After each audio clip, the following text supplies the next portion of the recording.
Hey everyone's Chris here to talk about If I Was a Girl by Meredith Russo. I listened to the entire audiobook for this story in like a day. It was literally a week where I was on crutches and I couldn't go to work or like do anything. There's a lot of things I could have been still doing, but I just decided I was just going to read that whole week. And it was probably like a month ago. Was it like a month ago now? I don't know. But yeah, I super enjoyed it. I listened to the entire audiobook in one day. It was so good. I just really like the storytelling. I feel like it's a pretty simple story, but I just felt like Meredith Russo did a great job with the character of Amanda and making me really interested in Amanda's story. And you can see Amanda kind of trying to start over in a new place and go somewhere that she can live as herself and keep her head down and then try to graduate and then move out of the South. That's what she wants to do. And I totally felt that. Like, I was like, yes, that was me in high school. Like, let's graduate, let's get out of here, and then we can be as out as we want to be. That was me as a gay kid. And this is very different for Amanda as a trans girl, but it still was like something that was relatable and I could understand where her head was there. And I just felt like the depiction of all the characters that she meets in this town was really great. And I just liked all the layers as we kind of peeled back. Like, each of these characters weren't just like two-dimensional, I guess what I'm saying. Like, they had layers, and I really liked how we learned about these characters as time went on.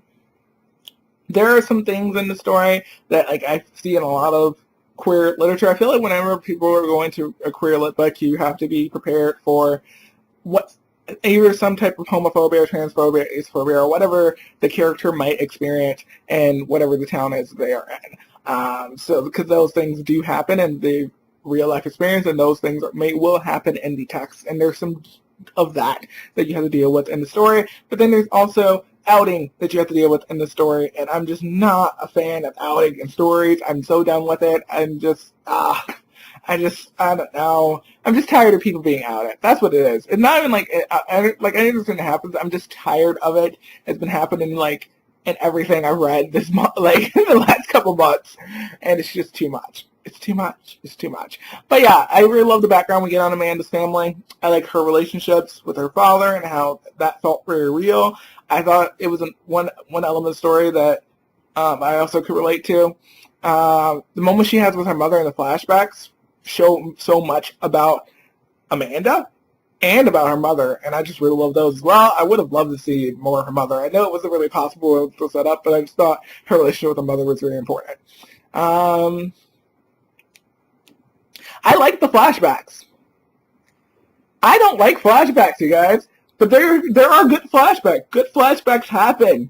And in the story, the flashbacks made sense to have. They led up to something. I was like, yes, I'm here for it. And I am not a big flashback person at all. I have literally eliminated the one flashback scene that I felt like I had to write in my own story. And I decided, no, I don't actually need it. I'm going to get rid of it because I'm just not a big flashbacks person. I understand the point of it in storytelling. It gives you so much information about your character that you can't get in the real time following them. And it really worked for the story. I felt like we needed a lot of that to really understand Amanda's experience, and I was just very, very here for it.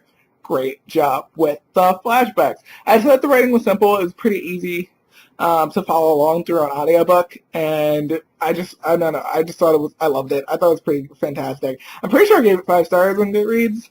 Yes, I gave it 5 stars on Goodreads. I wrote like a full little review. It was a story that made me like want to keep reading.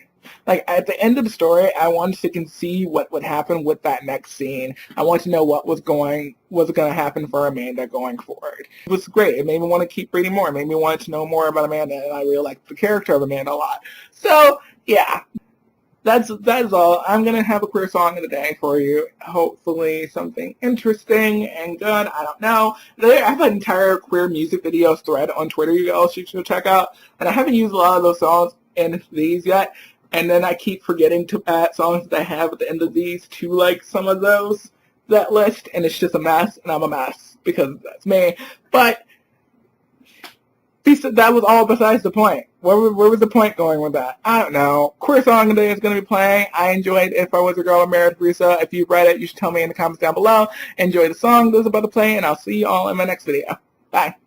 Yeah, ti ho rivisto questa sera e